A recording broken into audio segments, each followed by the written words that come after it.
Welcome to the Social Engineer Podcast Security Awareness Series, episode 168. I'm Chris Hadnagy, founder and CEO of Social Engineer LLC, social-engineer.org, and the Innocent Lives Foundation, and hosting this podcast since 2009.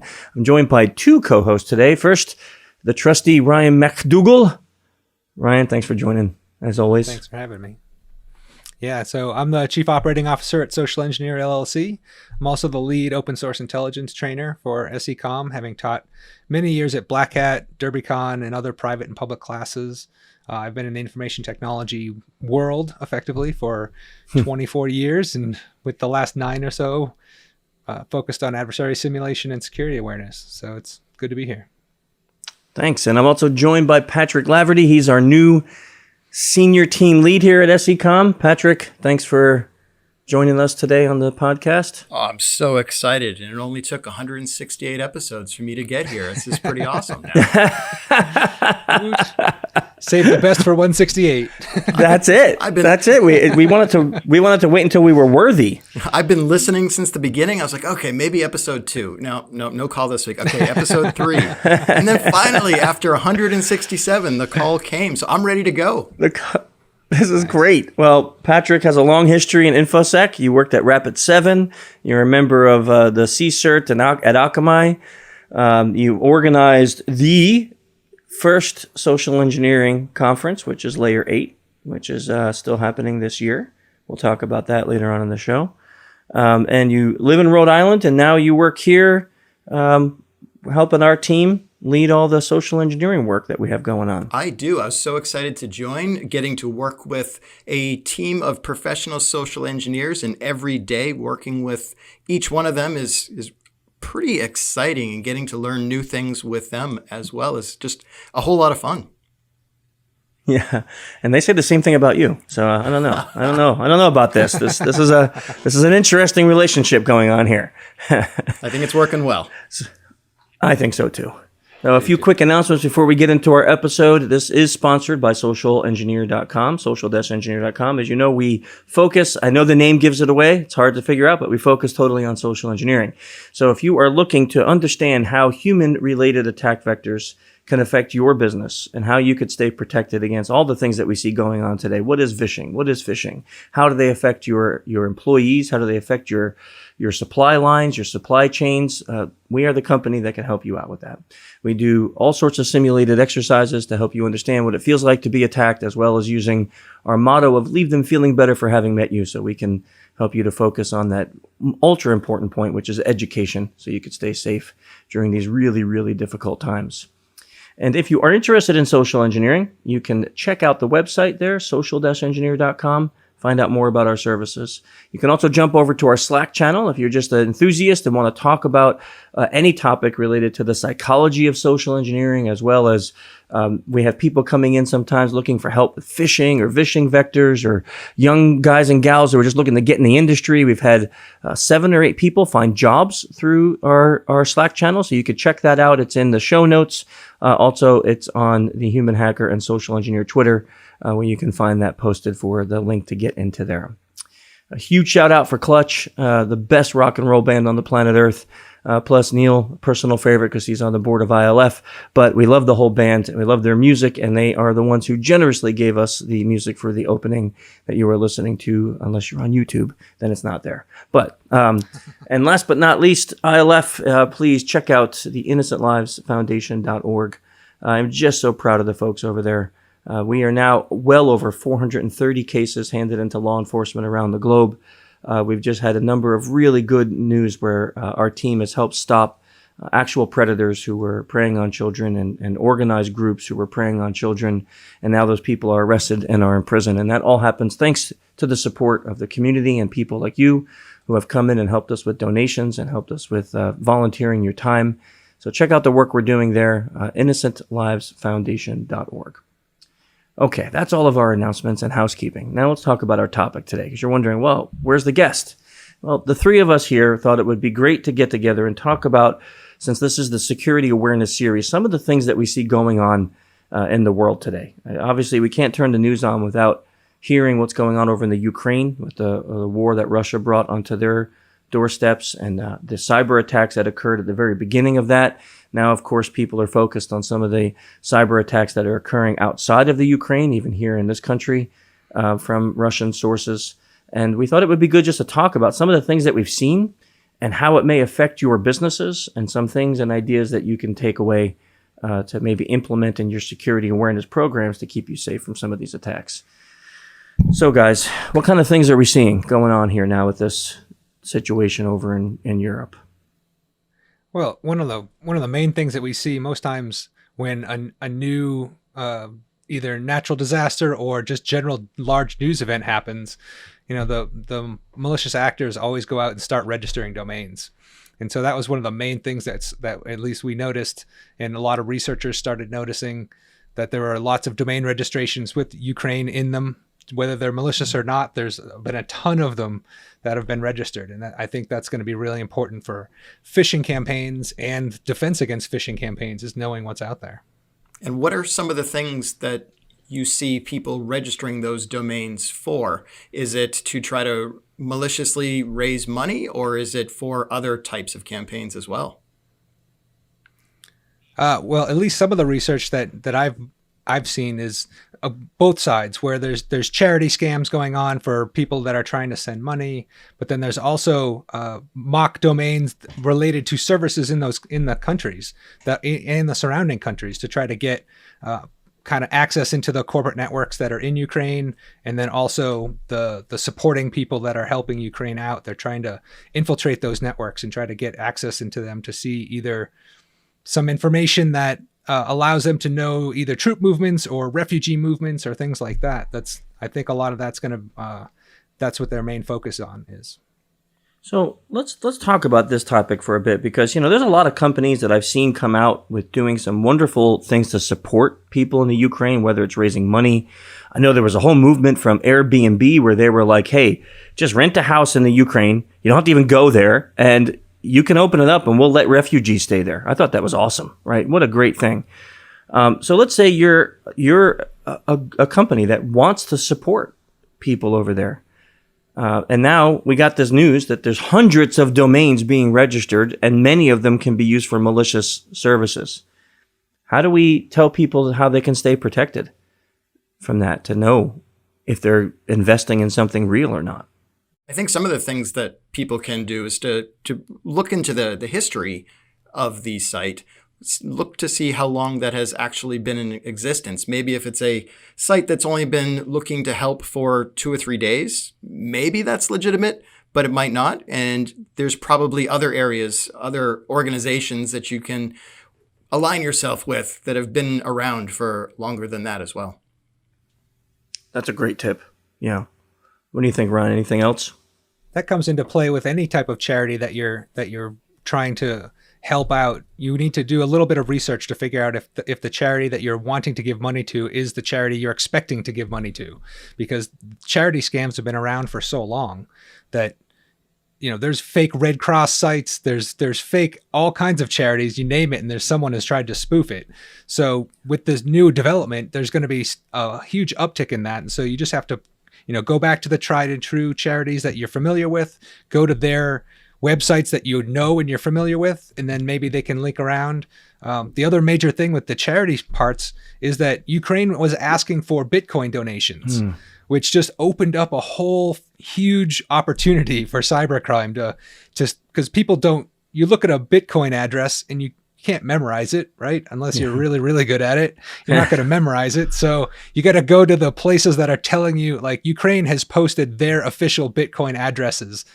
They posted it on Twitter and they posted it in other places, but now other people are coming up and saying that the sites where you're supposed to donate don't work anymore. Go over to this other site and donate instead. And they go to some Bitcoin address that has maybe zero money in it or very little money in it. And then every time money hits it, it disappears.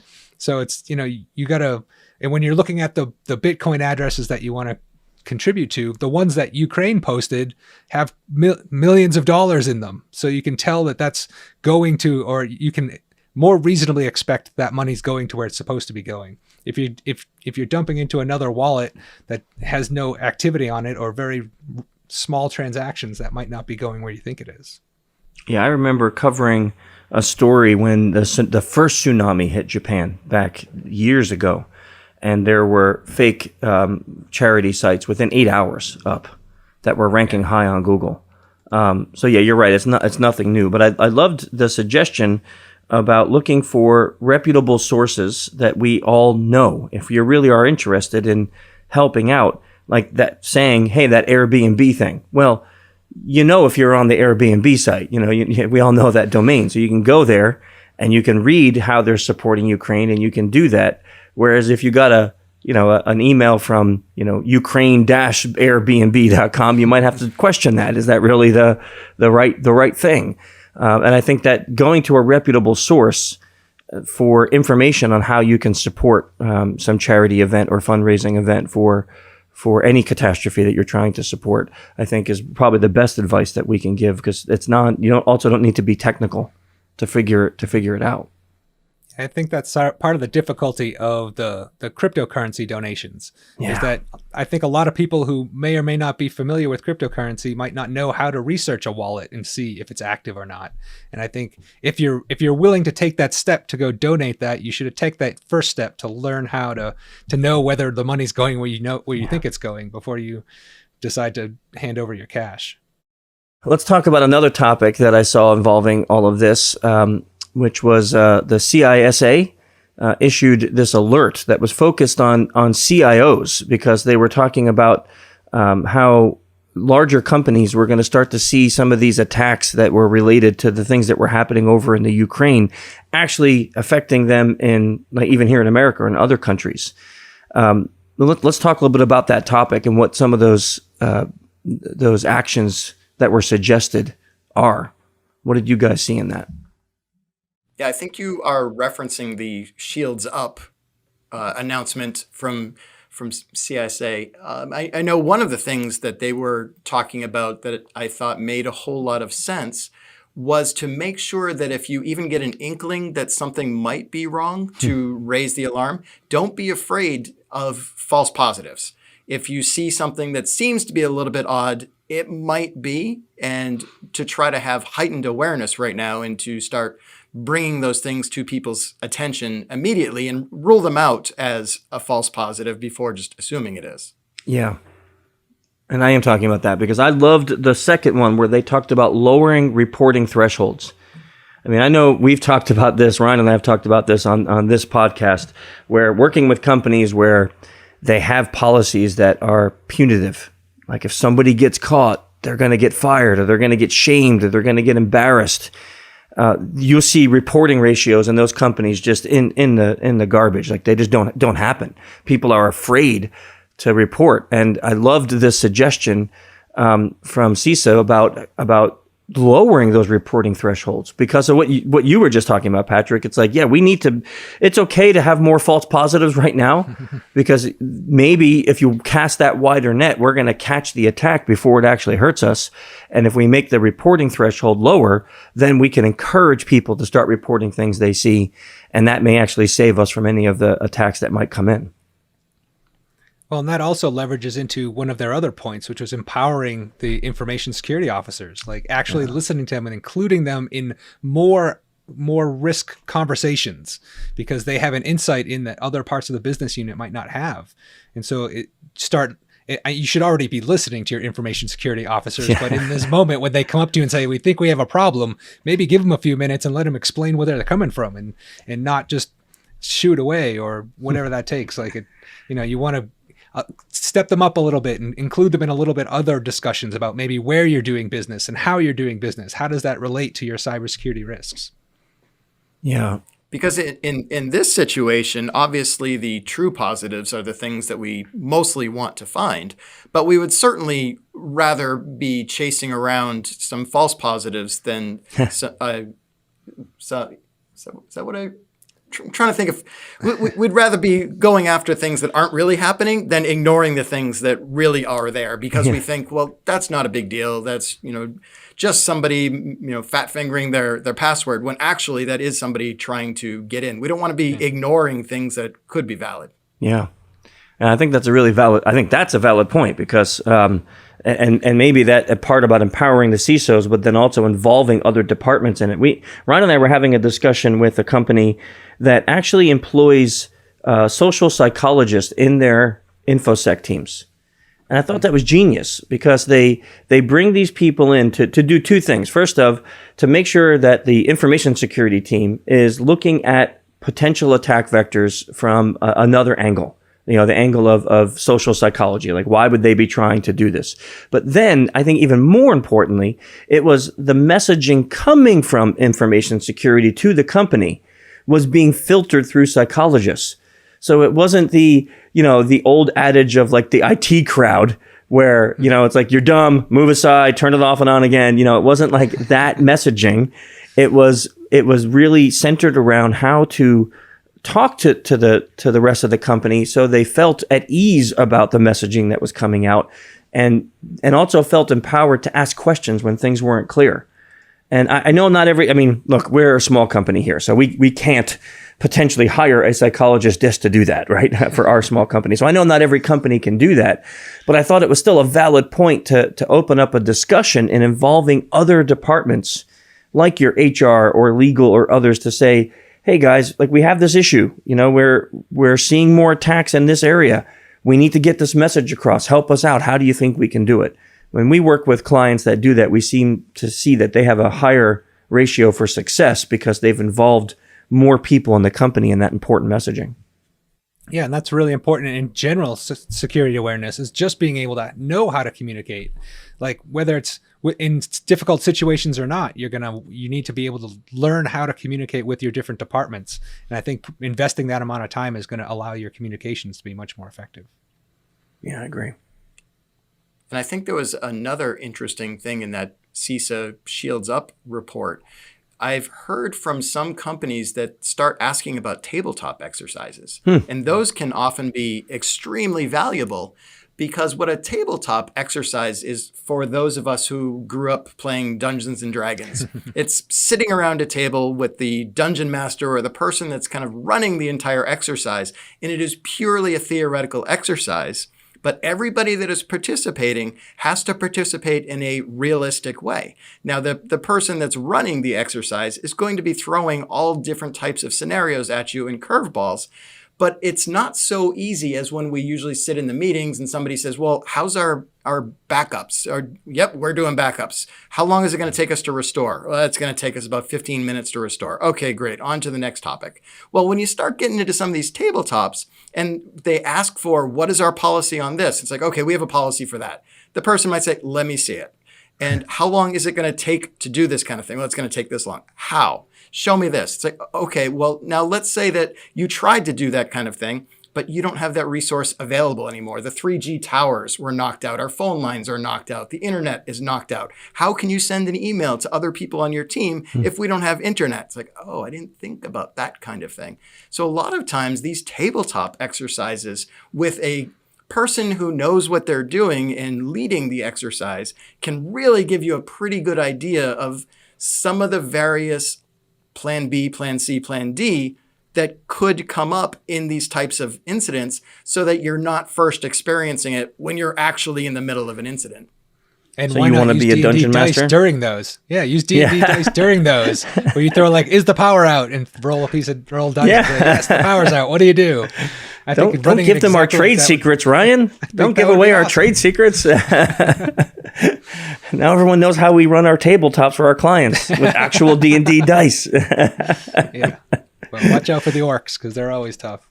Yes, Patrick literally wears a wizard's if SECom comes out to do your tabletop, Patrick wears a wizard's hat. It's true. Yeah, it's a purple one with like these silver stars on it. Yeah. It's pretty nice. Yeah. All I can picture is Mickey Mouse now. Anyhow, I think one of the things that you brought up during that, Patrick, which I find fascinating in not a very positive way, but lately we've been talking a lot to companies about ransomware. They get hit by ransomware, and the plan for continuity seems to occur after they get hit for ransomware. And then they're like, yeah, we should have had better backup system. And they didn't. So I think one of the suggestions from the CISA Shields Up notification was planning for continuity now Like, don't wait until the catastrophe happens. Don't wait until that ransomware hits your network or until the malware comes on or until you get attacked. Start now. Like, look at your, I think what you just said was beautiful. Like, look at, okay, how long would it take for us to get a backup? 5 minutes. Okay, well, prove that.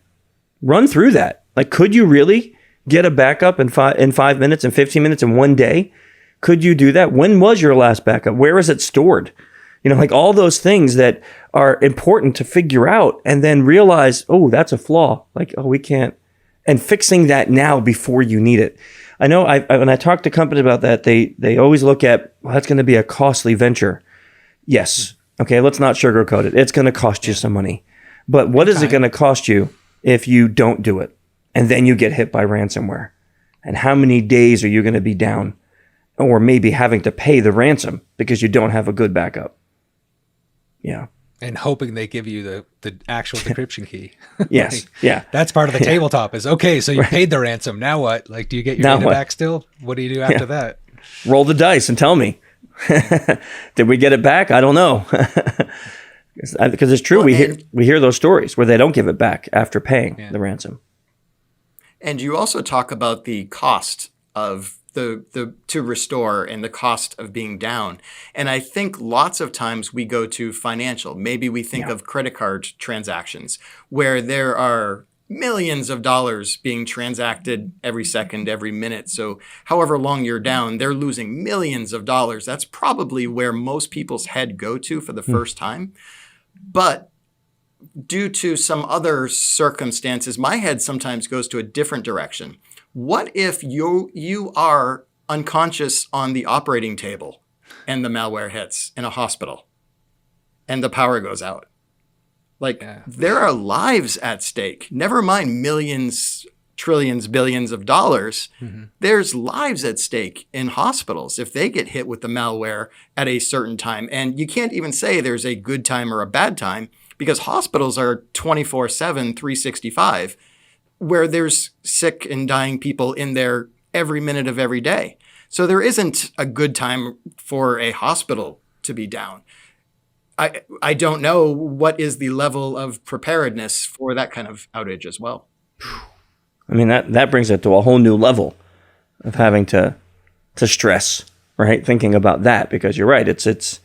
I mean, I think that's been some of the concerns is the infrastructure attacks that may occur once the war in Ukraine calms down and then Russia starts to focus on all the sanctions that were put on them.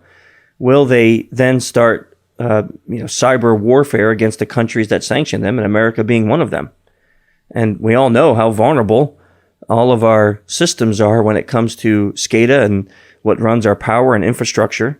So it would not be too far-fetched to think that something really horrible could occur, like what you just said. Well, yeah, healthcare is notoriously hit by ransomware frequently. We hear that about in the news all the time. And just think about that if it's like some coordinated effort of take out all of the hospitals in this particular area or all the power and hospitals. Like you start taking down bits of infrastructure in a coordinated effort and you can cause some serious havoc. And so those entities that are those targets need to actually be prepared to have, when they're under attack, what is their backup plan? What is their plan C, D, E? Like, start working through those and figure those out. And I think the exposure that the healthcare industry has against just ransomware alone, never mind all the other thousands of different attacks that can happen against any particular organization, ransomware alone, they experience it so often, you would start to hope that they would figure out and learn some of those lessons. But I think there's so many individual healthcare facilities that maybe they're not working in coordination. So the ones that are hit don't give out the information that helped them get through it, or the ones that stopped it don't relay that information that actually helped them stop it so everyone else can benefit from it. I think that sharing information is going to be really important, not only now and in the past, but in the future. It's going to be very important. Actually, if anyone that is listening to this podcast is in healthcare, in the InfoSec industry that wants to talk about that, reach out to us. I'd love to have that discussion here on the podcast because that is something that we hear a lot about. Protecting the healthcare infrastructures, but honestly, I don't have a great answer. I mean, if someone came up to me and said, "Well, Chris, I heard your podcast. Now, what do we do?" I'm like, "Well, we have to sit down and first look at your facility. Like, what do you have? What don't you have? what happens if a critical infrastructure piece of ransomware or malware hits your hospital? Then what stays on and what goes off? What does occur? And we would need to really understand that before we can even recommend what to do. And I understand that, in talking to people, sometimes they hear these things and they go, oh my gosh, it's so overwhelming. So they do the ostrich method. I'm just going to put my head here in the sand and hope that I don't have to ever worry about that. And maybe that if it doesn't come about, we could be safe. That's not a great method. No, certainly not. And I think also to circle this back to the beginning of the discussion when we were talking about the backup and recovery process, one of my fears is also that too many places only worry about half of that. They only worry about the backups, that they make the backups and think, well, we have the backup and we know it's only going to take 5, 10, 15 minutes to get it back. But they never actually test it. And to me, there really is no backup and recovery process until you can actually do it. Because we've probably all heard some of the folk stories. And one of my favorite folk stories that I don't know if it's true, but it certainly sounds interesting from a backup and recovery situation was this one company that was doing their backups onto tape. And every time that they made the backup, they just marked the tape with the date and the time, put it up on a shelf. And then finally, one day, somebody said, well, let's test our recovery. So they go grab the tape, they pop it in, it's blank. Oh, no. So they grab the next more recent one off the shelf, pop it in, it's blank. Turns out they go through and every single tape was blank and they couldn't figure out why because they knew they were doing a proper backup. They knew the backups were getting onto the tape. The thing that they eventually figured out that maybe you wouldn't necessarily think of was on the other side of the wall from where that shelf was, the elevator was going up and down. Oh. And for anybody that knows about elevators, they act with magnets. Magnets are a large part of elevators. So basically there was this huge magnet going up and down by the backup tapes every single day, all day, which if you know that they're magnet tapes, that erases them. So if they had done their recovery process a little bit earlier, they probably would have learned, we don't have a backup and recovery process. So for those types of reasons, in addition to, I think what Chris alluded to earlier, was how quickly can you get the tapes? Are you immediately making the backup and sending it out and hoping that you can get it back from some outside location quickly? Or are you expecting that you're going to be able to do online backups while the internet is down? How long are those types of things going to take as well? So until you have the full backup and recovery frequently tested, you probably don't really have a full backup and recovery system. That's a great story. And it's a great lesson because they were doing everything right? They were doing the backups. They were labeling them. They were storing them. That is almost like if you went in as a consultant and saw that, you'd be like, you guys, gold star, right? And then not realizing that a magnet was destroying all of their hard work. Wow. Fortunately, they thought about checking that before a catastrophe, because that would have been the worst time to find out that your elevator was doing you in, right? I mean, that is terrible. Then you blame the elevator guy. Yeah. Our tapes. Not helpful during a catastrophe. Beating the elevator guy doesn't work. I read this industry report that said that 76% of all the money in the world that is made from ransomware is tied to Russian hacker groups. 76% of all ransomware-related funds is tied to Russian hacker groups. I'm like, that is a phenomenal amount. That's a lot of money, too. That's a lot of money.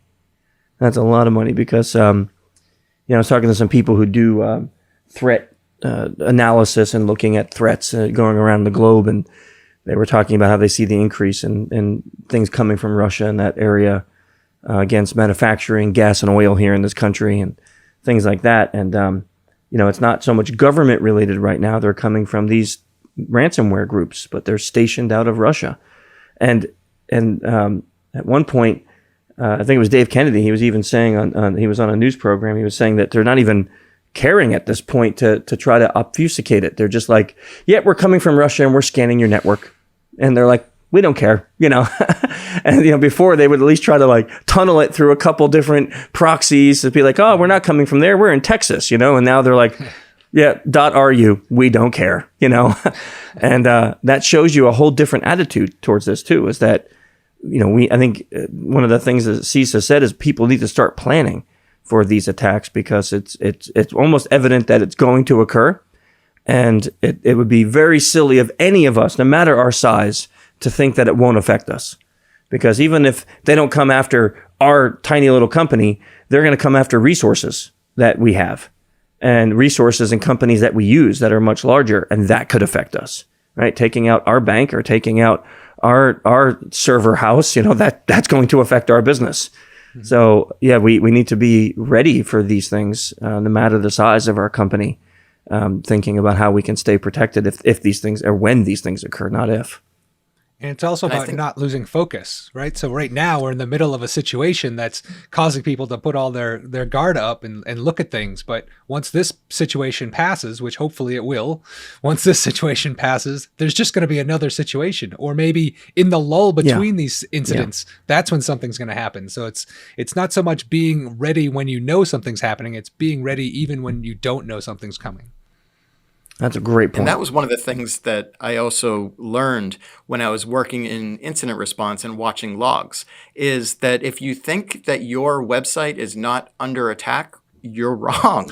You need to look at your web logs and you will see that you are being scanned 24/7.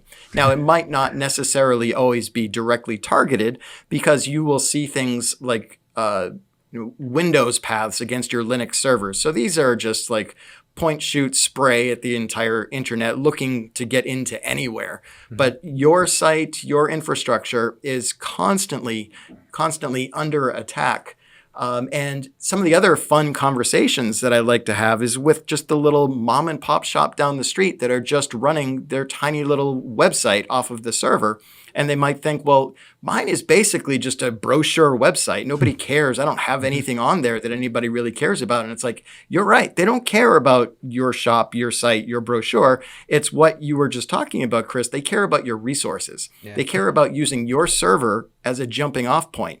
Now, if you were to know as a little mom and pop shop store owner that your resources are being used to serve malware at someone else, maybe then you're going to feel a little bit bad and care a little bit more about securing it, or at least maybe you have to go to your ISP, your host and provider, to have them lock things down a little bit more. But when you start finding out that that's really what a lot of these attackers are looking for, is just to use any possible resources as a jumping off point or a launching point to send their malware or their any of their other types of ransomware attacks against others, but they're using you, it gets a little bit interesting there. Well, that also, to tie that back to the very beginning of the conversation where you're talking about the Ukraine situation, there's been reports of websites being attacked and being breached, and then the only thing the attackers are doing are putting JavaScript onto the pages. So when an unsuspecting person comes by, now this unsuspecting person's browser is now DOSing a Ukraine government site. And they don't even know they're doing it because it's incremental to the individual user. But they do it on these large public sites, and now they're crowdsourcing their DDoS attack. And the people who are actually executing it have no idea they're even part of it because it's just JavaScript running in their browser. Yeah. So guys, as we're hitting the end of this, let's think of if we can give, and I don't care if we duplicate them or not, but let's think if we can give 3 actionable tips for anyone listening. 3 actionable tips, the things that a company can do right now. Definitely plan and test your backup and recovery scenarios, or your business continuity scenarios. Like, you really got to do that. I think that's a takeaway that I know I took away from this conversation. Yeah, yes, that's a great one. How about you, Patrick? You got one? I think another one would be, if something even remotely smells a little bit off, if it seems like there might be something going on, go ahead and dig in, try to bring in authorities if necessary, raise it up to the superiors, let them know that there is something potentially going on here, and let's check out to make sure that this is a false positive, or maybe it is just somebody knocking on the door trying to get in, and let's harden our defenses to keep them out. I love it. I think for me, One of the lessons I'm taking away from this conversation is, as always, security starts from the top down. So the top of the company needs to empower the CISO so they can empower the people under them to open up reporting to make it easier for the company to report things to the InfoSec teams and to take away that fear of being shamed or embarrassed or some whatever by reporting a potential attack. That way we can get people feeling more comfortable talking about these things and feeling like they can be saved or having some safety during these attacks. Well, that's good. We came up with 3 and didn't even plan that. I like it. I like it, right guys. off the top of our heads. Right off the top of our heads, like we actually did this once or twice before. So, listen, I've never ended a podcast without asking this question. So, books. What are you reading right now, Ryan? I'm reading Thinking Fast and Slow. Okay. I'm loving that book so much. And I know it's come up in different podcasts at times, but I am That's absolutely, okay. I am just about finished with it. And I'm amazed. I think about it all the time.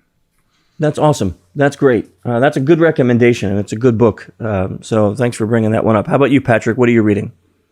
Well, I'm actually reading 2 right now. Usually I kind of have 2 books in different places in the house. One of them, I'm going back to the basics, and Dale Carnegie's How to Win Friends and Influence People. For the first time, never have read that one before. Really? Yeah. Going back to that. Wow.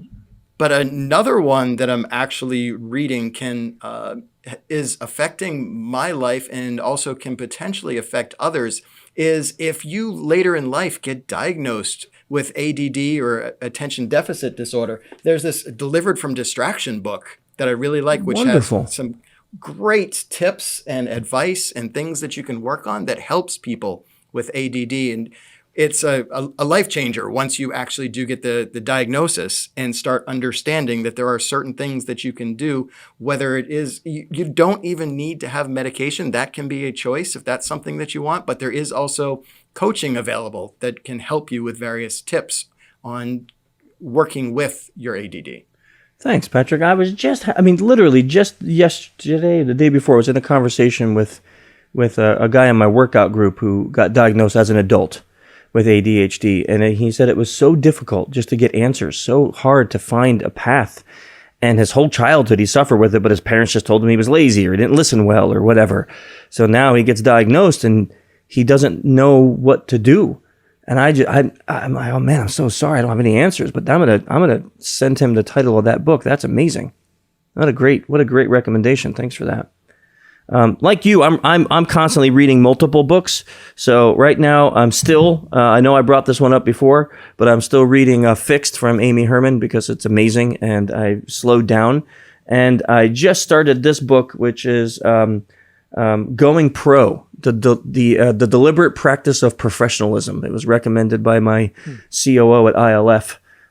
So it's a really long read. I'm just going to say that, but I'm going to get through it, and I'll see what I can tell you guys from that. And I have a list of books here, a pile of books, not a list of them, a pile of books here that I'm going to be reading.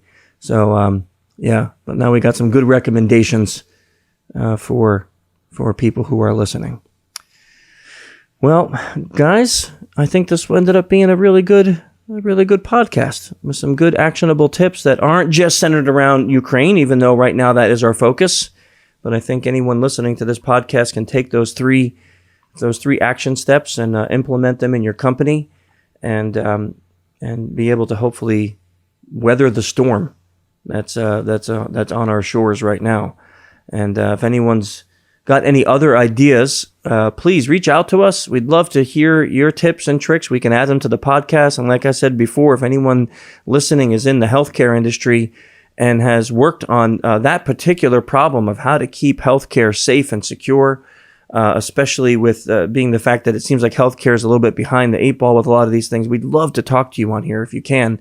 Get some tips for those who are struggling with the same thing in your industry. So please reach out to us. We'd love to have you on the show. Thanks for joining us today in episode 168. Finally, we got Patrick Laverty on. We've been asking him to come on for 168 months, and he's rejected us. We had to hire him to get him on the show. So finally, he joined us here with Ryan and I today, and it's been a life achievement for us.